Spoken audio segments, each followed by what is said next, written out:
The stock is up for CJ Uzomah both on the field and off the field with Aaron Rodgers. We'll explain why. Let's go.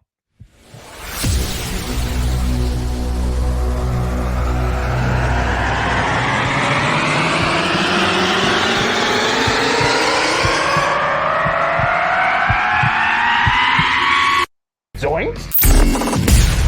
It is unequivocally the Super Bowl for New York Jet fans. Field Yates, baby. Field Gosh darn Yates. Let's bring him on the show. Come on, people.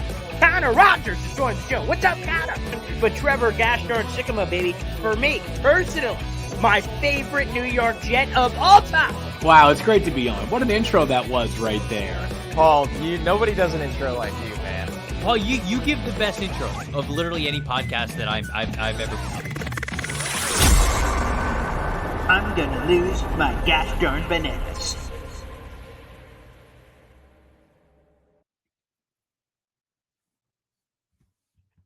Hey everybody, my name is Paul Esden Jr., aka Boy Green. I'm the New York Jets digital reporter for Heavy.com. Hope the month of June and the summer, quite frankly, is going well for all of you New York Jet fans out there. But let's get right into it. CJ gosh darn Uzomah, baby. Let's be honest, he signed a 3-year deal for $24 million. Big expectations come with a contract of that magnitude, but simply CJ Uzomah did not live up to the billing last season. The statistics were marginal. He appeared in 15 games, made 13 starts, had 21 catches for 232 yards and 2 touchdowns. Not a lot to write home about. However, it seems like he's due for a major bounce back in 2023. First off, we'll go to where this originally came from. Get an article down below with all the details. But Ethan Greenberg, a team reporter for the New York Jets and good buddy of mine that's joined us on the show, said, quote, I want to talk about a veteran. I think CJ Uzomah kind of flashed this spring. Tyler Conklin was out for a majority of the spring, at least the OTA portion. And I think the tight end production, which was good last year, might reach a new level with Aaron Rodgers this upcoming season, end quote. And I think he's 100% right. Obviously, you're going to get the attempts up in terms of what you had with the four quarterbacks last year. So the quantity is going to go up. The quality is obviously going to go up because Aaron Rodgers is highly accurate and he's got a lot of things going on with his game. So those two things should bump up. And I think a thing to note about obviously him flashing in the spring makes sense. Conklin's been out, Ruckert's been in, Kuntz has been in, and also the mini scare of CJ Uzomah injury. Totally nothing. Connor Hughes of SNY confirmed that he should be a full go for training camp for anyone who was wondering about that factoid. But CJ Uzomah is a guy that really, he can't get much worse than he was last year from a statistical perspective. And it seems like an overpay because some of the things he brought to the table aren't tangible. The leadership, obviously, the protection, whether that be in the pass blocking game or run blocking game. Obviously, those things don't translate. So the money hasn't equated yet, but there is a chance that it eventually can equate starting this season. Now, obviously, I think it's very important. The chemistry off the field can often translate to chemistry on the field. CJ Uzomah and Aaron Rodgers have been like this, two peas in a pod. They've been going to the Tonys and Broadway and all these other different things with one another.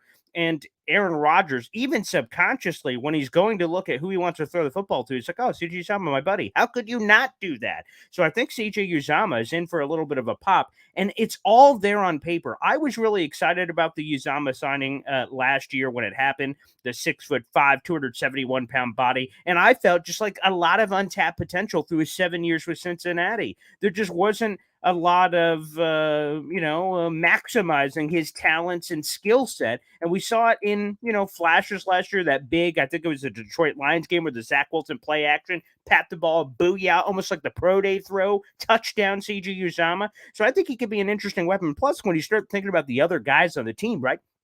Garrett Wilson, Mecole Hardman, Corey Davis, Alan Lazard, Breece Hall, right? You start going through and you're like, who's getting the one-on-one favorable matchups? Because somebody's got to get them. And even when you're covered, you're not covered with Aaron Rodgers throwing you the biscuit. So I think CJ Uzomah, I'm really excited about this kid. I'm really excited about the tight end position in general because while last year we got a huge uptick in production compared to the last 10 years, we haven't had a guy since Dustin Keller. Can CJ Uzomah be that guy? The room is loaded. You've got Uzomah, you've got Conklin, you've got Ruckert, who a lot of people are obviously cheering for with the Jets connection, Zach Kuntz, all of the talent and athleticism and things of that nature. And Kenny Yeboah, of course, who's just kind of the classic favorite in the preseason and training camp darling and those kind of things. But someone's going to have to emerge out of this group. And I think Ethan said it there, but I think it even more so that Uzomah could be an interesting piece to the puzzle for the New York Jets. He flashed in practice.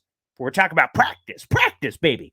But I think he could flash during the season as well. He can be still all of those things that the Jets valued in the blocking game, okay, as a leader. But I think there's going to be a massive uptick. When you look at the numbers, I think he could easily double some of these numbers. 40 catches, 400 yards and change, and throw in 4 or 5 touchdowns. Aaron Rodgers, all that's possible, and maybe even more. So I'm rooting hard for CJ Uzomah to make a pop. And also with the restructure, he's here, baby. He ain't going nowhere. Tyler Conklin, he ain't going nowhere. But Uzomah has a chance with the arrow pointing in the right direction, building that off-the-field chemistry with Aaron gosh darn Rodgers. Thanks, everybody, for tuning in. We'll try to do a bunch of these videos leading into training camp of players who have popped, interesting reports that we're seeing of guys that have flashed to give you guys some more insight heading into training camp. Hope you guys appreciate it. Make sure you guys like the video, hit subscribe. We passed 5,000 subscribers. Thank each and every one of you for the support, whether in season or out of season. It means the world to me. And now that we've reached 5,000, the next goal is 6,000, baby. We'll see how quickly we can attain that as well. Thanks, everybody, for tuning in, and we'll see you next time here on the show.